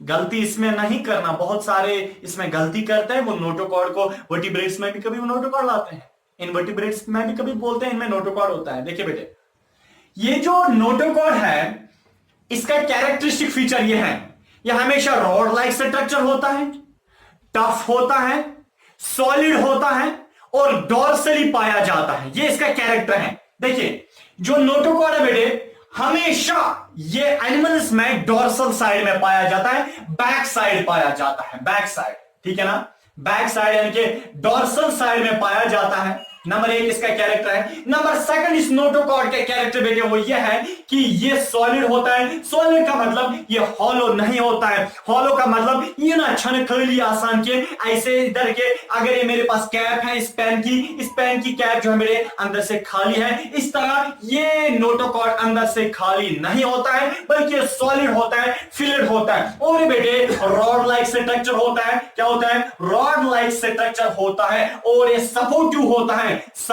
होता है बेटे। क्लियर हुआ? ये टफ होता है, रॉड लाइक स्ट्रक्चर होता है, सॉलिड होता है और सपोर्टिव होता है, हमेशा डोर्सली पाया जा रहा है। ठीक है बेटे, चलिए इधर देखिए। अब ये नोटोकॉर्ड अगर तमाम एनिमल्स की बॉडी में होता है, जब एक एनिमल मां के पेट में होता है, क्या सर हमारी बॉडी, क्या हम भी मां के पेट के अंदर थे ना एक वक्त में, अब हमारी दुनिया में आ गए, क्या हमारी बॉडी में आज भी नोटोकॉर्ड पाया जाता है? मैं बोलूंगा नहीं। देखिए बेटे, क्यों नहीं है? अब देखिए, जिन एनिमल्स को इधर के, जिन एनिमल्स को नोटोकॉर्ड पाया जाता है जब वो मां के पेट के अंदर थे, उनको हम बेटे बोलते हैं कॉर्डेट्स, CHORDATES, कॉर्डेट्स। जिन एनिमल्स को जब कोई एनिमल मां के पेट के अंदर था, जब उस वक्त उस बेटे में, उस एनिमल में, अगर उस वक्त उसके पास नोटोकॉर्ड था, ठीक है ना, आज है या नहीं है, बट अगर मां के शरीर में जब एक बच्चा था, एक एनिमल था, जब उस वक्त अगर उसके पास ये नोटोकॉर्ड था बेटे, ऐसे एनिमल्स को हम बोलते हैं कॉर्डेट्स। कॉर्डेट का मतलब जिनके पास नोटोकॉर्ड होता था, या आज है वो बाद में हम देखेंगे, बट कॉर्डेट एनिमल्स वो वाले एनिमल्स होते हैं जिनको मां के पेट में नोटोकॉर्ड था, जिनको मां के पेट में नोटोकॉर्ड था। ठीक है, चलिए देखिए बेटे, अब नेक्स्ट मसला है, जिनको ये नोटोकॉर्ड मां के पेट में नहीं था, उनको हम बोलते हैं non chordates. Non chordates, non chordates वो वाले एनिमल्स होते हैं जिनको मां के पेट में ये नोटोकॉर्ड नहीं था। इसका मतलब है कुछ एनिमल्स को नोटोकॉर्ड होता है और कुछ एनिमल्स को नोटोकॉर्ड नहीं होता है जब वो मां के पेट के अंदर होता है। और जिनको ये नोटोकॉर्ड होता है उनको हम कॉर्डेट्स बोलते हैं, और जिनको नहीं होता है उनको हम नॉन कॉर्डेट्स बोलते हैं। देखिए बेटे, हाँ, अब ये नोटोकॉर्ड जो है बेटे, कुछ एनिमल जब मां के पेट से जन्म लेते हैं, कुछ एनिमल्स ऐसे होते हैं उनके पास मां के पेट में नोटोकॉर्ड होता है, बट जो ही वो दुनिया में आते हैं वो एनिमल्स, उनका नोटोकॉर्ड चेंज होता है, रिप्लेस होता है, उसका कुछ अलग स्ट्रक्चर बनता है। बेटे जो उसका वो स्ट्रक्चर अलग बनता है ना, क्या बनता है फाइनली, वो हमें वो नहीं देखना है, सीएनएस बनता है, सेंट्रल नर्वस सिस्टम, यही बनता है। ठीक है, बहरहाल मैं ये आपसे बता रहा हूं कि अगर कोई एनिमल ऐसा है कि मां के पेट के अंदर वो था और उस वक्त उसके पास नोटोकॉर्ड था और अब आज दुनिया में आ गया, अब नोटोकॉर्ड इसके पास नहीं है, बल्कि नोटोकॉर्ड की बजाय कुछ और वहां पे बन गया, नोटोकॉर्ड रिप्लेस हो गया, नोटोकॉर्ड की बजाय वहां पे चेंजेस आ गया, कुछ और बन गया, ऐसे एनिमल्स को हम बोलते हैं वर्टिब्रेट्स। क्या बोलते हैं? वर्टिब्रेट्स। इसका मतलब है, वर्टिब्रेट का मतलब है, देखिए बेटे क्या मतलब होता है वर्टिब्रेट्स, हम उन्हें क्यों बोलते हैं? क्योंकि वो एनिमल्स होते हैं जिनको मां के पेट के अंदर नोटोकॉर्ड था, बट जब वो दुनिया में आ गए उनका नोटोकॉर्ड किस में चेंज हो गया? वर्टिब्रल कॉलम में। किस में चेंज हो गया? Vertebral VC, vertebral column. ये लिखिए, अगर कोई कॉर्डेट है, अगर कोई ऐसा एनिमल है कि मां के पेट के अंदर उसके पास नोटोकॉर्ड था, बट आज वो दुनिया में आ गया है, उसका नोटोकॉर्ड चेंज हो गया है, किसमें? वर्टिब्रल कॉलम में। ऐसे एनिमल को हम कॉर्डेट तो बोलेंगे, पर कॉर्डेट का कौन सा टाइप? वर्टिब्रेट। ठीक है ना, तो कौन सा टाइप है? वर्टिब्रेट हम उसको बोलेंगे। हाँ बेटे इधर देखिए, अब ऐसा कोई एनिमल जिसको ये नोटोकॉर्ड जो है बेटे यानी कि प्रेजेंट रहता है फॉरएवर, जिंदगी भर, ये फिर ऐसे एनिमल्स को हम बोलते हैं प्रोटोकॉर्डेटा। देखिए बेटे, मेरा मतलब यह है, समझे, एक नोटोकॉर्ड एक स्ट्रक्चर होता है, एक रॉड लाइक होता है। जब एनिमल मां के पेट के अंदर होता है उस वक्त एक एनिमल के पीछे साइड से, यहां से क्या होता है? नोटोकॉर्ड होता है। नोटोकॉर्ड इसलिए उस वक्त होता है बेटे क्योंकि जो ऑर्गन्स हैं, ऑर्गन्स को बाइंड किया जाए, ऑर्गन्स को ये बाइंड करता था, अपने साथ चिपक के रखता था ताकि ऑर्गन्स इधर उधर ना जाए। ये ऑर्गन्स को नोटोकॉर्ड उस वक्त क्या करता था? बाइंड करता था। इसका मतलब ये बाइंडर था उस वक्त। ठीक है, इसलिए होता है उस वक्त। फिर ये नोटोकॉर्ड जिन एनिमल्स के पास जब वो मां के पेट के अंदर थे, अगर कुछ एनिमल्स को उस वक्त नोटोकॉर्ड होता है, कुछ को नहीं होता है, जिनके पास उस वक्त नोटोकॉर्ड होता है जब वो मां के पेट के अंदर होता है, उनको हम बोलते हैं कॉर्डेट्स। क्या बोलते हैं? कॉर्डेट्स। और जिनके पास नोटोकॉर्ड नहीं होता है उनको हम बोलते हैं नॉन कॉर्डेट्स। क्लियर? चलिए, अब कुछ एनिमल्स ऐसे होते हैं जिनके मां के पेट के अंदर नोटोकॉर्ड होता है, बट जो ये वो दुनिया में आ जाते हैं उनका नोटोकॉर्ड चेंज होता है, उनका नोटोकॉर्ड रिप्लेस होता है। वहां पे क्या आता है? वहां पे वर्टिब्रल कॉलम आता है। इसका मतलब मैं जब मां के पेट के अंदर था उस वक्त मेरी बॉडी में नोटोकॉर्ड था, बट जब मैं दुनिया में आ गया नोटोकॉर्ड के बजाय मुझे क्या आ गया? मुझे वो रिप्लेस हो गया, मुझे वहां पे वर्टिब्रल कॉलम आ गया। इसका मतलब मैं जब मां के पेट के अंदर था उस वक्त नोटोकॉर्ड था मेरे बॉडी में, बट जब मैं बाहर आ गया, मां के पेट से बाहर आ गया, अब वो नोटोकॉर्ड की बजाय कुछ और आ गया। अब क्या आ गया? वर्टिब्रल कॉलम आ गया। तो अब मैं अपने आप को वर्टिब्रेट बोलूंगा। वर्टिब्रेट वो एनिमल्स होते हैं जिन एनिमल्स को मां के पेट के अंदर नोटोकॉर्ड होता है और जब वो दुनिया में आ जाते हैं notochord is replaced by vertebral column. अब हम इसीलिए उन एनिमल्स को हम आज वर्टिब्रेट्स बोलेंगे। Actually all vertebrates are chordates, but all chordates are not vertebrates. सारे के सारे वर्टिब्रेट्स असल में क्या होते थे? कॉर्डेट्स। बट सारे कॉर्डेट वाले एनिमल वर्टिब्रेट नहीं होता है, क्योंकि सारे कॉर्डेट वाले एनिमल को वर्टिब्रल कॉलम नहीं बनता है नोटोकॉर्ड से। ठीक है, चलिए देखिए, कुछ एनिमल्स ऐसे होते हैं मां के पेट के अंदर उनको नोटोकॉर्ड होता है, बट जब वो दुनिया में आ जाते हैं नोटोकॉर्ड या तो हमेशा के लिए खत्म ही हो जाता है या नोटोकॉर्ड ऐसे ही रहता है, ज्यादातर खत्म ही हो जाता है। Notochord vanishes forever. ठीक है ना। जब कुछ एनिमल्स ऐसे होते हैं मां के पेट के अंदर उनके पास नोटोकॉर्ड था, जब वो बाहर आ गए नोटोकॉर्ड ही खत्म हो जाता है, ठीक है ना, क्योंकि ये सपोर्ट जो था ये मां के पेट ही के अंदर जरूरत था, आज उनको जरूरत नहीं है। ऐसे एनिमल्स को जिनका नोटोकॉर्ड जन्म लेने के बाद खत्म हो जाता है उनको हम बोलते हैं प्रोकॉर्डेट्स। क्या बोलते हैं? PRO, प्रो का मतलब पहले, कॉर्डेट पहले इनके पास नोटोकॉर्ड था, आज इनके पास नहीं है नोटोकॉर्डेट्स। सॉरी, प्रोकॉर्डेट्स ऐसे एनिमल्स होते हैं जिनमें नोटोकॉर्ड पहले होता था मां के पेट के अंदर, आज इनके पास नहीं होता है, ठीक है बेटे। अब देखिए क्या प्रोकॉर्डेट्स में, याद रखिए जरा ध्यान दीजिए, दिमाग छी तो कम, क्या प्रोकॉर्डेट्स में वर्टिब्रल कॉलम बनता है? नहीं, इनको तो खत्म ही होता है, इनको मां के पेट ही के अंदर ये वर्टिब्रल कॉलम था। अब जब ये दुनिया में आ गए वर्टिब्रल कॉलम ही क्या बोलते हैं, नोटोकॉर्ड ही खत्म हो जाता है। इसका मतलब प्रोकॉर्डेट्स में कोई वर्टिब्रल कॉलम नहीं बनता है। जब मां के पेट के अंदर थे उसी वक्त इनके पास नोटोकॉर्ड था, बस बाहर आ गए ये खत्म, नोटोकॉर्ड ही खत्म। क्या इनमें वर्टिब्रल कॉलम बनता है? नहीं। क्या इनमें नॉन कॉर्डेट्स में वर्टिब्रल कॉलम बनता है? अरे इनको पहले ही नहीं होती है, ये पहले से ही शकसलत होते हैं। ये नॉन कॉर्डेट्स को ना नोटोकॉर्ड होता है ना वर्टिब्रल कॉलम बनता है। इसका मतलब प्रोकॉर्डेट्स में भी वर्टिब्रल कॉलम नहीं बनता है, नॉन कॉर्डेट्स में भी वर्टिब्रल कॉलम नहीं बनता है। इसलिए हम इन दोनों को इकट्ठे हम क्या बोलते हैं? नॉन कॉर्डेट्स और प्रोकॉर्डेट्स को हम इकट्ठे बोलते हैं इनवर्टिब्रेट्स। क्या बोलते हैं? इनवर्टिब्रेट्स। इनका मतलब नहीं है वर्टिब्रेट्स, ये वर्टिब्रेट्स नहीं है, इनमें वर्टिब्रल कॉलम नहीं होता है। वर्टिब्रेट्स हम खाली उनको बोलते हैं जिनका नोटोकॉर्ड किस में कन्वर्ट हो जाता है? वर्टिब्रल कॉलम में। क्लियर हुआ बेटे? समझ आया? तो बेटे हम इस बेसिस पे भी एनिमल को डिवाइड कर सकते हैं कि कौन कॉर्डेट है उसको अलग, फिर कौन वर्टिब्रेट है उसको अलग, कौन प्रोकॉर्डेट्स है उनको अलग, कौन नॉन कॉर्डेट्स है उनको अलग, और कौन इनवर्टिब्रेट्स है उनको अलग निकाल सकते हैं, ठीक है बेटे। अब इसके बाद एक और बेस है जिसको लेके हम तमाम दुनिया के एनिमल्स को डिवाइड कर सकते हैं, वह है बेटे पैटर्न ऑफ सर्कुलेटरी सिस्टम। देखिए क्या होता है पैटर्न ऑफ सर्कुलेटरी सिस्टम।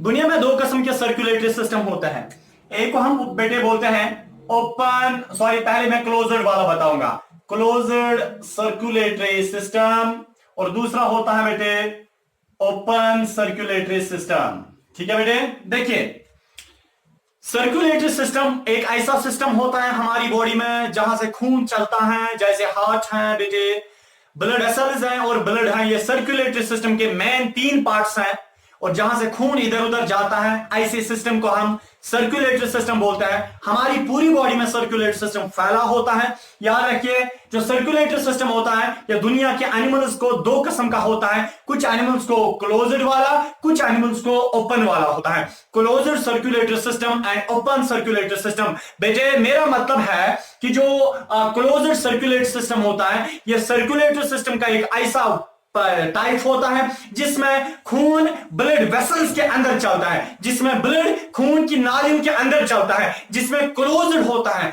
खून बाहर नहीं होता है बॉडी में, बल्कि फॉर एग्जाम्पल बेटे यह एक इंसान, इधर के एक इंसान देखिए, ये आप हैं जो देख रहा है मुझे, इधर के खून जो है बेटे वो कहां से चलता है? खून की नालियों में। फॉर एग्जाम्पल है खून की नाली, इधर के खून कहां से चलता है? खून की नालियों में। जब भी ब्लड वेसल्स के अंदर चलता है, ब्लड वेसल्स के अंदर चलता है, फिर वहीं से वापस भी आता है, चल जाता वहां। अब देखिए जैसे हमारी बॉडी में खून किस में चलता है? खून की नालियों में, ब्लड वेसल्स में चलता है। ऐसे सर्कुलेटरी सिस्टम को हम क्लोज्ड सर्कुलेटरी सिस्टम बोलते हैं। क्या ओपन है कहीं पे? क्या ओपन है? नहीं है, बल्कि खून कहां से चलता है? एक क्लोज्ड वेसल में, एक क्लोज्ड पाइप में, एक क्लोज्ड ब्लड वेसल में, ठीक है ना। अब देखिए ऐसे सर्कुलेटरी सिस्टम जिसमें खून वेसल्स में, नालियों में चलता है, खून ब्लड वेसल्स में चलता है, उसको हम बोलते हैं क्लोज्ड सर्कुलेटरी सिस्टम। और बेटे ओपन सर्कुलेटरी सिस्टम का मतलब होता है जब खून कहां? बॉडी के क्या बोलते हैं? सीलूम में होता है। सीलूम पता है ना, बॉडी में जो जगह होती है। फॉर एग्जाम्पल बेटे यह एक इंसान, सॉरी इंसान नहीं, इंसानों में ऐसा नहीं होता है, इंसानों में क्लोज होता है। यह कोई एनिमल, देखिए बेटे यह डाइजेस्टिव सिस्टम। जब खून नालियों में नहीं चलता है, ब्लड वेसल्स में नहीं चलता है, बल्कि डायरेक्ट ब्लड में, ब्लड कहां जाता है? इस सीलूम में पाया जाता है, बॉडी की कैविटीज में, बॉडी की कैविटीज में। जब खून बेटे ब्लड वेसल्स में जब नहीं होता है, बल्कि कहां पे होता है, सिलों में होता है, बॉडी कैविटी में जब होता है ब्लड, क्या ये कहीं पे बंद है, खून बंद है कहीं पे, ब्लड वेसल के अंदर बंद है, नहीं है ना, तो ब्लड सिलों में है, ऐसे सर्कुलेट सिस्टम को हम बोलते हैं ओपन सर्कुलेट सिस्टम। तो दुनिया के एनिमल्स को हम ऐसे भी अलग कर सकते हैं, जिसमें ओपन सर्कुलेट सिस्टम वो अलग निकल जाओ, और जिसमें क्लोज्ड सर्कुलेट सिस्टम वो अलग निकल जाओ। बेटे लास्ट वाला जो है, जो पॉइंट है वो बहुत इंपॉर्टेंट है, जिसे हम सिमेट्री बोलते हैं। देखिए सिमेट्री क्या होता है। सिमेट्री का मतलब है असल में जब एक ऑर्गेनिज्म को हम इक्वल हाल्व्स में डिवाइड करेंगे, इस चीज को हम सिमेट्री बोलेंगे।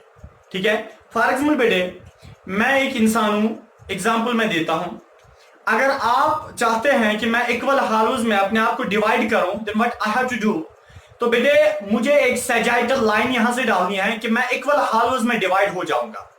जब आप कोशिश करते हैं या जब भी हम किसी एनिमल को दो बराबर हिस्सों में, टू इक्वल हाल्व्स में डिवाइड करने की कोशिश करेंगे, और बेटे ऐसी कोई लाइन हमें देनी है, जिस लाइन को देने के बाद अगर वो दो हिस्सों में डिवाइड हो जाता है, दो बराबर हिस्सों में, इक्वल हिस्सों में अगर वो डिवाइड हो जाता है, इस चीज को बेटे हम बोलते हैं सिमेट्री। ठीक है, चलिए सिमेट्री जो है बेटे ये हर एक एनिमल में नहीं पाई जाती है, और अगर कोई एनिमल है ऐसा दुनिया में जिसको आप चाहते हैं कि हम इसको बराबर हिस्सों में डिवाइड करें, मतलब लाइन एक ही देनी है, एक ही लाइन देने के बाद अगर आप चाहते हैं कि हम इसको दो हिस्सों में बराबर डिवाइड करेंगे, अगर वो फिर भी नहीं हो जाएगा, इसका मतलब है ऐसे एनिमल्स जो बराबर दो हिस्सों में डिवाइड नहीं हो सकते हैं, ऐसे एनिमल्स को हम बोलते हैं एसिमेट्रिकल एनिमल्स।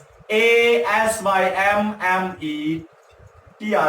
एसिमेट्रिकल एनिमल्स, या एसिमेट्रिक भी बोलते हैं, ASYMMETRIC, एसिमेट्रिक एनिमल्स भी बोलो, या एसिमेट्रिकल एनिमल्स वो वाले एनिमल्स होते हैं जो बराबर दो हिस्सों में डिवाइड नहीं होते हैं। क्योंकि इस एनिमल किंगडम में हमें आगे पढ़ना है बेटे कि कुछ एनिमल्स एसिमेट्रिकल होते हैं, कुछ होता है सिमेट्रिकल, कुछ होता है रेडियली सिमेट्रिकल, कुछ होता है बायलेटरल सिमेट्रिकल, वो हमें सारा पढ़ना है। तो बेटे अगर कोई एनिमल दो हिस्सों में डिवाइड हो जाता है, ठीक है, ऐसे एनिमल को हम बोलते हैं सिमेट्रिकल एनिमल। क्या बोलते हैं? SYMMETRICL, उसको हम बोलते हैं सिमेट्रिकल एनिमल। सिमेट्रिकल एनिमल वो वाला एनिमल होता है जो इक्वल हिस्सों में डिवाइड हो जाएगा, उस एनिमल को हम सिमेट्रिकल एनिमल बोलते हैं। तो सिमेट्री जो है बेटे, जो सिमेट्रिकल एनिमल्स हैं, कुछ एनिमल्स को ये वाली सिमेट्री होती है, कुछ को ये, कुछ को ये। क्या मतलब? देखिए सिमेट्री जो है बेटे वो तीन किस्म की पाई जाती है। एक को हम बोलते हैं सर्क्यूलेटरी या सर्क्यूलर सिमेट्री, दूसरा होता है बेटे बाइलेटरल सिमेट्री, तीसरा होता है रेडियली या रेडियल सिमेट्री। देखिए सर्कुलर सिमेट्री का क्या मतलब है? आपके पास कोई एनिमल है जो गोल है, क्या है? जो गोल है यानी कि सर्कुलर है, आप इसको बराबर हिस्सों में डिवाइड करना चाहते हैं, क्या करोगे बेटे? देखिए यहां से कट मारो, दो हिस्सों में डिवाइड हो जाएगा, या यहां से कट मारो, दो हिस्सों में डिवाइड हो जाएगा, या यहां से कट मारो, दो हिस्सों में डिवाइड हो जाएगा। किसी भी अंदाज से आप कट मारो वो दो हिस्सों में डिवाइड हो जाएगा। ऐसी सिमेट्री, ये है ना सिमेट्रिकल एनिमल, बट ऐसी सिमेट्री को हम बोलते हैं सर्कुलर सिमेट्री। क्या? Circular symmetry. जब एनिमल सर्कुलर होता है, गोल होता है, फिर आप उसको काट देते हैं किसी भी अंदाज से, वो दो हिस्सों में डिवाइड हो जाता है, ऐसी सिमेट्री को हम बोलते हैं सर्कुलर सिमेट्री। याद रहिए, तो सर्कुलर सिमेट्री जो है बेटे ये जिन एनिमल्स में पाई जाती है, ऐसे एनिमल्स को हम बोलते हैं सर्कुलर सिमेट्रिक एनिमल्स। ठीक है, बायलेटरल सिमेट्री क्या होती है? देखिए बेटे, यह इंसान फॉर एग्जाम्पल कोई, ठीक है, देखिए इंसान को आप डिवाइड करना चाहते हैं टू इक्वल हाल्व्स में, क्या करोगे? अगर आप ऐसे काट दोगे, ऊपर बाजू रहे, नीचे टांगे रहे, ऊपर हेड रहा, नीचे कुछ नहीं रहा, तो बेटे आप क्या करोगे? तो अगर आप यहां से कट मारोगे, नहीं हो जाएगा इक्वल हाल्व्स में। इसका मतलब इंसानों में सर्कुलर सिमेट्री नहीं पाई जाती है। आप क्या करोगे बेटे, आप इसको ऐसे करोगे, ठीक है ना। अगर आप इसको ऐसे सजाइटल लाइन डालोगे, ऐसे कट करोगे, इसका एक हिस्सा इधर आएगा बराबर, एक हिस्सा इधर, आंख एक इधर, एक आंख इधर, एक नॉस्ट्रिल इधर, एक नॉस्ट्रिल इधर, एक बाजू इधर, एक बाजू इधर, एक पाव इधर, एक पाव इधर, बराबर इक्वल हालों में इंसान डिवाइड हो जाएगा अगर आप इसको ऐसे लाइन मारोगे, सजाइटल लाइन। तो इंसानों में भी सिमेट्री पाई जाती है, बट कौन सी सिमेट्री? Bilateral symmetry. बाइलेटरल का मतलब जब आप लेटरली डालते हैं लाइन, फिर दो हिस्सों में डिवाइड हो जाता है, इसको हम बोलते हैं बाइलेटरल सिमेट्री, ठीक है ना। तो बाइलेटरल सिमेट्रिक इंसान होता है। तो चलिए नेक्स्ट है मेरे, रेडियली सिमेट्रिक ऑर्गेनिज्म कौन से होते हैं, या रेडियल सिमेट्री क्या होती है। देखिए बेटे, फॉर एग्जाम्पल मैं एग्जाम्पल देता हूं, स्टारफिश है, स्टारफिश। देखिए बेटे, यह फॉर एग्जाम्पल स्टारफिश, अगर आप इसको डिवाइड करना चाहते हैं, अगर आप बेटे इसको ऐसे लाइन मारोगे, अगर आप फॉर एग्जाम्पल ऐसे इसको लाइन मारोगे, तो इस साइड तो 3 विंग्स रही इसकी, इस साइड 2 ही है। सर इसको ऐसे खड़ा करेंगे, चले ऐसे करो, इस साइड तो क्या रहा, आप देखिए नहीं हो जाएगा ऐसे भी, ठीक है ना। अब देखिए ऐसे करो, नहीं हो जाएगा ऐसे भी, किसी भी अंदाज से लगाओ नहीं हो जाएगा। इसका मतलब हम इसमें क्या करेंगे बेटे, देखिए आप करोगे काम, अगर फॉर एग्जाम्पल ये स्टारफिश, ठीक है ना, स्टारफिश को आप ऐसे करते थे नहीं हो जाता था इक्वल हाफ में डिवाइड, इसको आप ऐसे मोड़ेंगे, मेरी हाथ की ओर देखो, इसको आप कैसे मोड़ेंगे, ऐसे मोड़ोगे, ठीक है ना। फिर आप इसको ऐसे काट दोगे, कट कट ऐसे यहां से काट दोगे, ठीक है ना, क्या दोगे, कट। तो जब आप इसको बेटे ऐसे काट दोगे ना, तो ये दो लगेंगे, क्या, स्टारफिश 2 लगेंगे, हालांकि इसका पीछे वाला साइड और आगे वाला साइड, मगर 2 इक्वल हालूज में डिवाइड हो गया ना, तो ऐसे ही सिमेट्री को हम रेडियल सिमेट्री बोल सकते हैं। तो बेटे आप ये देख सकते हैं, देखिए आप क्या हो जाएगा, नहीं हो जाएगा, किसी भी अंदाज से नहीं हो जाएगा, बल्कि खाली रेडियली हो जाएगा, कि इसको ऐसे काट मारना है। देखिए ऐसे नहीं, बल्कि उसको बेटे आप ऐसे ऐसे काटेंगे, ठीक है ना, ऐसे काटेंगे, ऐसे काटने से इक्वल हालूज में डिवाइड हो जाएगा। इंसान ऐसे काटने से, फॉर एग्जाम्पल देखिए मैं ऐसे हूं, अगर आप मुझे ऐसे काटेंगे तो मैं इक्वल हालूज में डिवाइड हो जाऊंगा बाइलेटरल सिमेट्री से। अगर मैं ऐसे मोड़ूंगा, आप यहां से बेटे काटोगे, ठीक है ना, तो आगे नाक आएगी, पीछे कुछ नहीं है, ठीक है ना, आगे मुंह है, पीछे कुछ नहीं है। तो इंसानों में रेडियल सिमेट्री नहीं है, इंसानों में बाइलेटरल सिमेट्री। स्टारफिश ऐसे हैं, वो कोई भी सिमेट्री नहीं दिखाता, बल्कि जो आप उसका ऐसे मोड़ेंगे, फिर उसको कर दोगे, मीन्स कि अगर स्टारफिश ऐसे आपके सामने, जैसे मैं, तो फिर अगर वो ऐसे मोड़ोगे आप, फिर उसको आप कर दोगे बेटे, उसके 2 साइड्स बन जाएंगे इक्वल हालूज। तो ऐसी सिमेट्री को हम रेडियल सिमेट्री बोलते हैं, और जिस ऑर्गेनिज्म में होती है उसको हम रेडियल सिमेट्रिक ऑर्गेनिज्म बोलते हैं। इसी के साथ जो है बेटे इंपॉर्टेंट पॉइंट्स थे, ये एंट्रेंस के लिहाज से बहुत इंपॉर्टेंट है। और नेक्स्ट थिंग बेटे वो ये है कि ये एनिमल किंगडम जो हम इंशाल्लाह नेक्स्ट पढ़ने वाले हैं, और तब तक बिल्कुल समझ नहीं आएगा जब तक इन पॉइंट्स पे आप बहुत ज्यादा फोकस करोगे। तो दीजिए इजाजत, अल्लाह हाफिज।